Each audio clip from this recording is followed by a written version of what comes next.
નમસ્કાર વિદ્યાર્થી મિત્રો, ઓનલાઈન કોચિંગમાં ફરી એકવાર તમારું સ્વાગત છે। હવે ફર્સ્ટ ચેપ્ટર જે હતું અર્થશાસ્ત્ર વિષય પ્રવેશ, આપણે સૌથી પહેલાં તેનું જોયું વ્યાખ્યા અને તેનો અર્થ। પછી અલગ અલગ અર્થશાસ્ત્રોએ આપેલી આપણે 4 વ્યાખ્યા જોઈ અર્થશાસ્ત્રને રિલેટેડ જ તે કે અર્થશાસ્ત્ર છે તે બધા જ અર્થશાસ્ત્રીઓના મતે કઈ રીતે અલગ પડે છે। અને તેની પછી અર્થશાસ્ત્ર જેની પર નિર્ભર છે આર્થિક પ્રવૃત્તિ, તો હવે આર્થિક પ્રવૃત્તિ અને બિનઆર્થિક પ્રવૃત્તિ વચ્ચે શું ડિફરન્સ છે, એટલે કે તેનો શું અલગ અર્થ થાય છે તે હતું। આ આપણે 3 લેક્ચરના આ પ્રમાણે જોયું હતું। તો હવે આજના લેક્ચરમાં અર્થશાસ્ત્રના મુખ્ય 2 પ્રકાર છે। સૌથી પહેલું તો છે એકમલક્ષી અર્થશાસ્ત્ર અને બીજું છે સમગ્રલક્ષી અર્થશાસ્ત્ર। તો આ લેક્ચરમાં આપણે આ બંનેનું ડિફરન્સ તો ન કહેવાય, તમારી જે પાઠ્યપુસ્તક છે તેમાં તેને એક ફકરા સ્વરૂપે આપવામાં આવ્યું છે એકમલક્ષી અર્થશાસ્ત્ર અને સમગ્રલક્ષી અર્થશાસ્ત્ર, પરંતુ બોર્ડ ઉપર મેં તમને બંનેના તફાવત સ્વરૂપે દર્શાવ્યું છે, જેથી કરીને તમને બંનેનું અલગ અલગ મિનિંગ ખબર પડે અને તેના મુદ્દા સ્વરૂપે તમે બંને જ વસ્તુ યાદ રાખી શકો છો। તો આપણે એક પછી એક સૌથી પહેલાં એકમલક્ષી અર્થશાસ્ત્ર અને પછી સમગ્રલક્ષી અર્થશાસ્ત્ર છે તે ભણશું। સૌથી પહેલાં આપણે જોઈએ એકમલક્ષી અર્થશાસ્ત્ર। હવે સૌથી પહેલાં આપણે નામ જ જોઈએ કે એકમ, તો એકમ એટલે આપણને એટલું સમજાય કે કોઈ પણ એક એકમ અથવા તો કોઈ પણ એક પેઢી, કોઈ પણ એક કંપની, કોઈ પણ એક વસ્તુ છે અથવા તો કોઈ પણ એક ઉત્પાદન છે તેના પૂરતું સીમિત છે।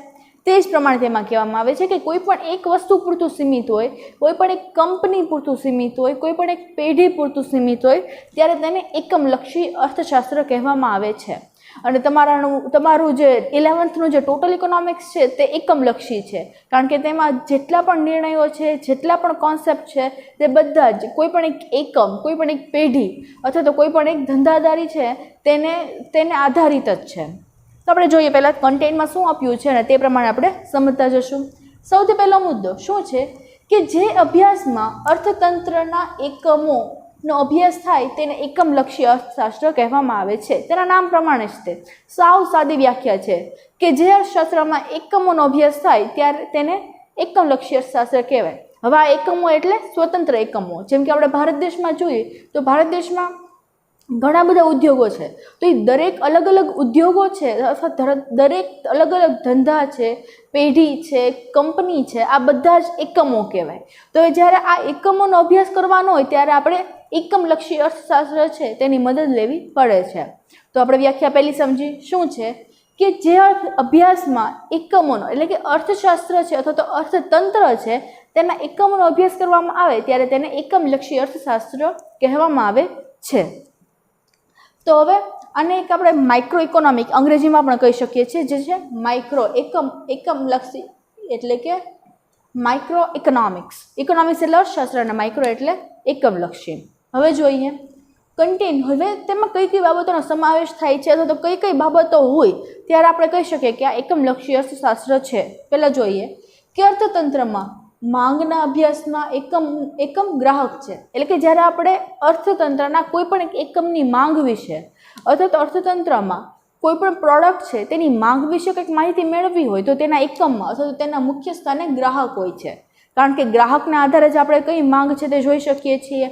આપણે માંગનું આખું ચેપ્ટર ભણ્યા હતા, આ સંપૂર્ણ માંગનો જે કોન્સેપ્ટ છે, જે ખ્યાલ છે તે ગ્રાહક પૂરતો સીમિત છે, કારણ કે તેમાં ગ્રાહક છે, ગ્રાહક કયા વસ્તુની માંગ કરે છે અથવા તો ગ્રાહકને કઈ વસ્તુની જરૂર છે, તેની કિંમત માટે તે તૈયાર છે, તે આધારિત આપણે નિર્ણયો લેતા।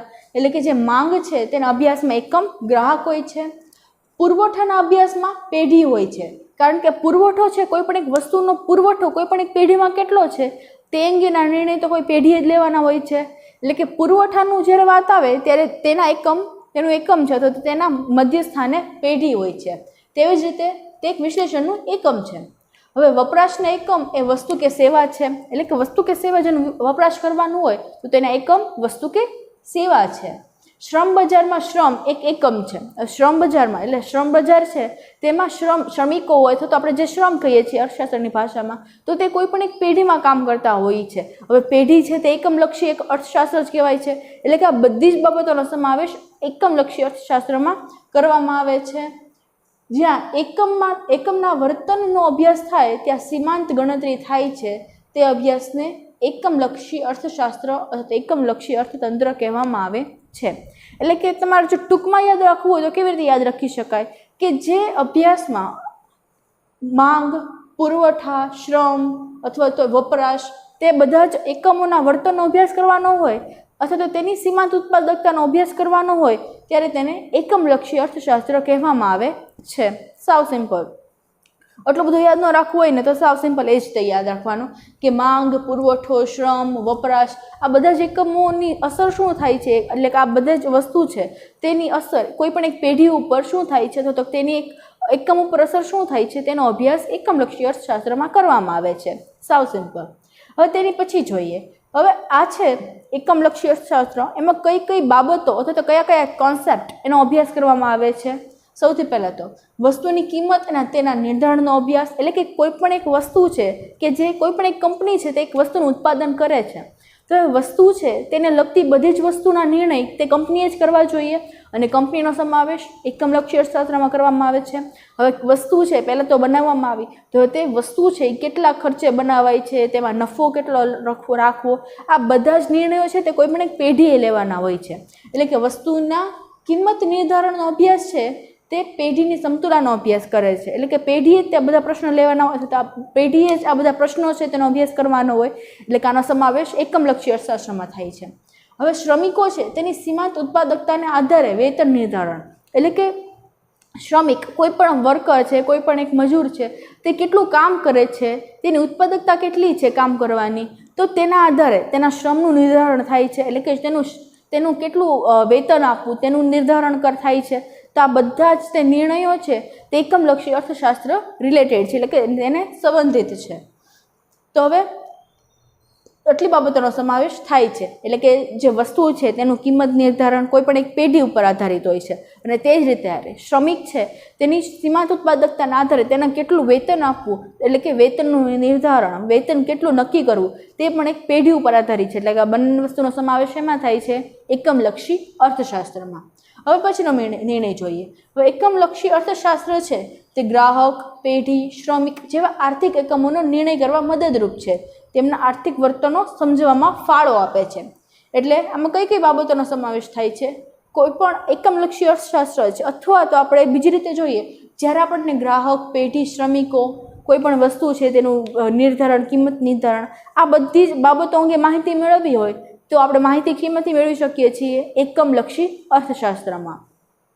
તો આના 4 પોઈન્ટ છે. સૌથી પહેલાં તો તેની વ્યાખ્યા જોઈએ આપણે કે જે અભ્યાસમાં અર્થતંત્રના એકમોનો અભ્યાસ કરવામાં આવે તેને એકમલક્ષી કહેવાય. હવે કઈ કઈ બાબતોનો સમાવેશ થાય છે. માંગ, પુરવઠો, શ્રમ, વસ્તુના વપરાશ, વસ્તુ કે સેવાનો વપરાશ આ બધી બાબતોનો સમાવેશ એકમલક્ષી અર્થશાસ્ત્રમાં કરવામાં આવે છે. હવે એકમલક્ષી અર્થશાસ્ત્ર છે તેમાં કેવા પ્રકારના નિર્ણયો લેવાય છે. વસ્તુ છે તેની કિંમત નિર્ધારણના, શ્રમ છે તો તેનું વેતન નિર્ધારણ, આ બધા જે પોઈન્ટ છે અથવા તો આ બધા નિર્ણયો એકમલક્ષી અર્થશાસ્ત્રમાં કરવામાં આવે છે. અને છેલ્લું એકમલક્ષી અર્થશાસ્ત્ર છે તે ગ્રાહક, પેઢી, શ્રમિક જેવા આર્થિક એકમોને રિલેટેડ નિર્ણય લે છે. આ 4 જ પોઈન્ટ મહત્વના છે જે આપણે યાદ રાખવાના છે.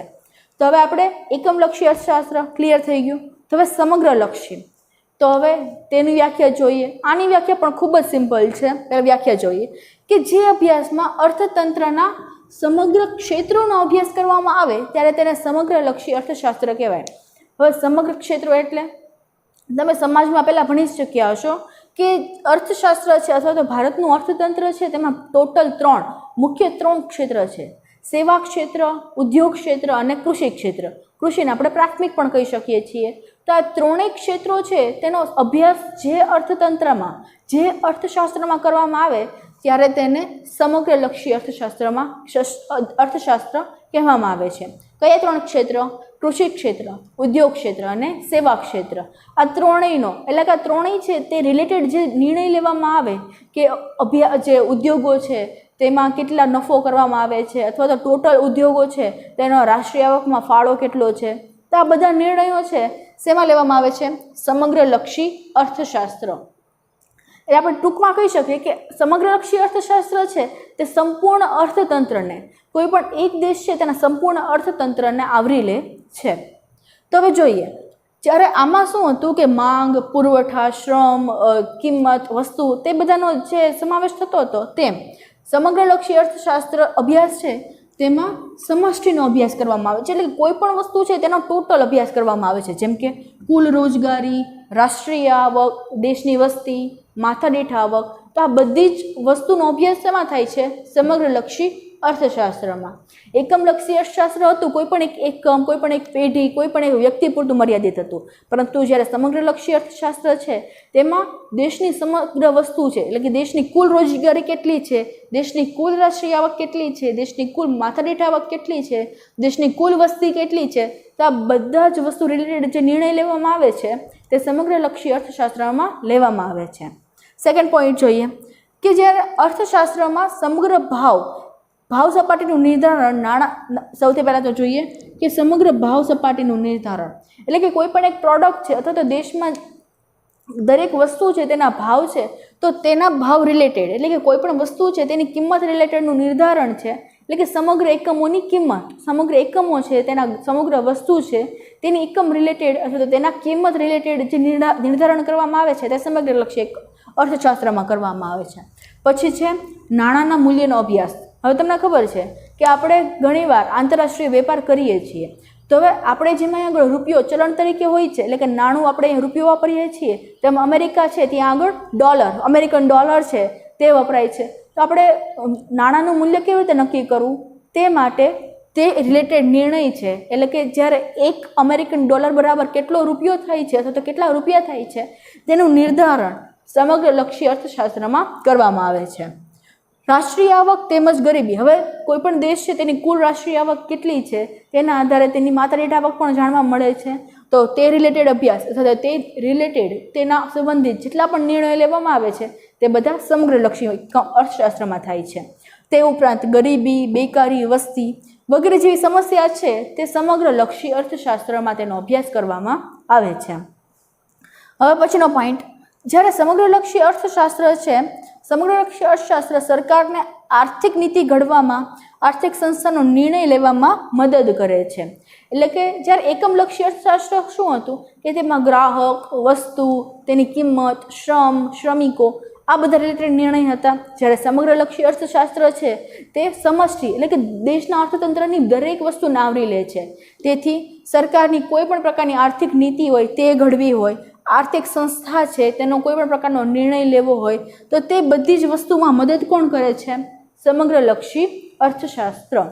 તો હવે આ બંને પોઈન્ટ છે, એકમલક્ષી અને સમગ્રલક્ષી, તેને આપણે તફાવતની રીતે જોઈએ. સૌથી પહેલાં તફાવતમાં શું હોય તેની વ્યાખ્યા. એકમલક્ષી એટલે જે અભ્યાસમાં અર્થશાસ્ત્રના એકમોનો અભ્યાસ થાય ત્યારે તેને એકમલક્ષી કહે છે, અને સમગ્રલક્ષી એટલે જે અભ્યાસમાં અર્થતંત્રના સમગ્ર વસ્તુ, એટલે કે સમગ્ર ક્ષેત્રો, સેવા ક્ષેત્ર, ઉદ્યોગ ક્ષેત્ર કે ખેતી ક્ષેત્ર, આ ત્રણેય ક્ષેત્રનો અભ્યાસ થાય ત્યારે તેને સમગ્રલક્ષી કહે છે. હવે જેમ આપણે એકમલક્ષી અર્થશાસ્ત્રને માઇક્રો ઇકોનોમિક્સ કહેવામાં આવે છે, તેમ સમગ્રલક્ષી અર્થશાસ્ત્રને મેક્રો ઇકોનોમિક્સ કહેવામાં આવે છે અંગ્રેજીમાં. પહેલી વ્યાખ્યા કમ્પ્લીટ. હવે સેકન્ડ જોઈએ કે તેમાં કઈ કઈ વસ્તુ છે તેનો સમાવેશ થાય છે. તો એકમલક્ષી છે તો તેમાં માંગ, કોઈ પણ એક પેઢી રિલેટેડનું, એટલે કે કોઈ પણ એક પેઢી, કોઈ પણ એક કંપની, કોઈ પણ એક વ્યક્તિની માંગ, તેનો પુરવઠો, શ્રમ, વસ્તુનો વપરાશ, આ બધી વસ્તુનો સમાવેશ થાય છે. જ્યારે એ સમગ્રલક્ષી એક અર્થશાસ્ત્ર છે તેમાં દેશની કુલ રોજગારી, દેશની કુલ વસ્તી, દેશની કુલ રાષ્ટ્રીય આવક, માથાદીઠ આવક તેવી સમષ્ટિનો અભ્યાસ કરવામાં આવે છે, એટલે કે સમગ્ર વસ્તુનો અભ્યાસ કરવામાં આવે છે. થર્ડ, હવે તેમાં કયા કયા પ્રકારના નિર્ણયો લેવામાં આવે છે? તો આમાં વસ્તુ છે તેની કિંમત નિર્ધારણ વસ્તુ, એટલે કે કોઈ પણ એક વસ્તુ છે તેનું કિંમત નિર્ધારણ કરવું, કોઈ પણ એક પેઢીની વસ્તુ છે એનું ઉત્પાદન કરે છે તો તેની કિંમત નિર્ધારણ, પછી જે પેઢીમાં જે શ્રમિકો કામ કરે છે તો તેનું વેતન નિર્ધારણ, આવા બધા નિર્ણયો એકમલક્ષીમાં હોય છે. જ્યારે સમગ્રલક્ષીમાં અર્થતંત્રની બધી સમસ્યા હોય, જેમ કે અર્થતંત્રમાં ભાવ સપાટી કેટલી છે, કોઈ પણ વસ્તુનો કેટલો ભાવ છે, નાણાં છે તેના મૂલ્યનો અભ્યાસ, રાષ્ટ્રીય આવક, પછી ઉપરાંત ગરીબી, બેકારી એટલે કે બેરોજગારી, વસ્તી વગેરે જે સમસ્યા છે તેનો અભ્યાસ સમગ્રલક્ષીમાં થાય છે. અને લાસ્ટ ટોપિક, હવે એકમલક્ષી અર્થશાસ્ત્ર છે તેમાં ગ્રાહક, પેઢી, શ્રમ, વસ્તુ આ બધી જ આ બધા જે આર્થિક વસ્તુ છે તેનો નિર્ણય લેવામાં આવે છે. જ્યારે એકમ સમગ્રલક્ષી અર્થશાસ્ત્ર છે તેમાં સરકાર છે તેની આર્થિક નીતિ ઘડવામાં મદદરૂપ કરે છે, અથવા તો આર્થિક સમસ્યાઓ અથવા તો આર્થિક સંસ્થા છે તેની સમસ્યા છે તેને ઉકેલવામાં મદદરૂપ કરે છે. તો 4 ટોપિક થઈ ગયા. એટલા આ રીતે તમે તેના તફાવત સ્વરૂપે પણ બંને વસ્તુ યાદ રાખી શકો છો. ખાલી પોઈન્ટ તમારે યાદ રાખવાના, તેનું જે કન્ટેન્ટ છે તેમને યાદ રહી જશે. પહેલામાં વ્યાખ્યા, બીજું તેમાં કઈ કઈ બાબતોનો સમાવેશ થાય છે, ત્રીજું તેમાં કયા પ્રકારના નિર્ણય લેવામાં આવે છે, અને ચોથું પણ તેમાં કઈ કઈ બાબતો છે તેના આધારે કઈ કઈ સમસ્યા છે તેનું નિવારણ થાય છે તે રિલેટેડ છે. હવે તેની હજી એક છે તે પોઈન્ટ જે તફાવત સ્વરૂપે પણ નથી પરંતુ આ તમારે પૂછાઈ શકે છે તે વાંચીએ પહેલાં કે એકમલક્ષી અને સમગ્રલક્ષી એ બે ભાગ અભ્યાસ અને વિશ્લેષણના હેતુથી નક્કી કરવામાં આવ્યા છે. એટલે કે જે અર્થશાસ્ત્ર છે તેના બે ભાગ જે પાડવામાં આવ્યા છે, સમગ્રલક્ષી અર્થશાસ્ત્ર અને એકમલક્ષી અર્થશાસ્ત્ર, તે અભ્યાસ રિલેટેડ છે. એટલે કે અભ્યાસ સરળ બને તેનો, કોઈ પણ વસ્તુ છે એકમલક્ષી છે કે સમગ્રલક્ષી છે તેનો અભ્યાસ સરળ બને તે માટે અને તેના વિશ્લેષણ માટે તેનો ઉપયોગ થાય છે, તેથી તેના ભાગ પાડવામાં આવ્યા છે. પરંતુ એકમલક્ષી અર્થશાસ્ત્ર પરથી સમગ્રલક્ષી નીતિ ઘડવામાં મદદરૂપ થાય છે. એટલે કે એકમલક્ષી અર્થશાસ્ત્ર છે તેનું વિશ્લેષણ કરીને આપણે સમગ્રલક્ષી કોઈ પણ નિર્ણય લેવા હોય તો પણ લઈ શકીએ છીએ, અને તે જ રીતે સમગ્રલક્ષી અર્થશાસ્ત્ર છે તેનો અભ્યાસ કરીને એકમલક્ષી નિર્ણય લેવા હોય તે પણ થઈ શકે છે. જેમ કે એક ઉદાહરણ આપો કે ભારત સરકારે છે તેણે કોઈ પણ એક પ્રકારની આર્થિક નીતિ ઘડી છે કે કોઈ પણ એક વસ્તુ રિલેટેડ આર્થિક નીતિ છે તે ઘડી છે. તો હવે આ નીતિ કઈ છે અથવા તો આપણા દેશમાં તે વસ્તુ છે તેના ભાવ કેટલા છે તેના આધારે જે એકમલક્ષી અર્થશાસ્ત્રના કોઈ પણ એક એકમ છે, કોઈ પણ એક પેઢી છે તેનો નિર્ણય લેશે. તો આ લેક્ચરમાં આપણે શું જોયું? એકમલક્ષી અર્થશાસ્ત્ર અને સમગ્રલક્ષી અર્થશાસ્ત્ર. તો આજના લેક્ચરમાં આટલું જ છે. અર્થશાસ્ત્રના રિલેટેડ બીજા ટોપિક કે અર્થશાસ્ત્રમાં બીજા બધા કઈ કઈ બાબતોનો સમાવેશ થાય છે તે આપણે આની પછીના લેક્ચરમાં જોશું. આની પછીના લેક્ચરમાં આપણે આપણો આ પાઠ આગળ વધારશું. આજે એટલું જ છે. Thank you.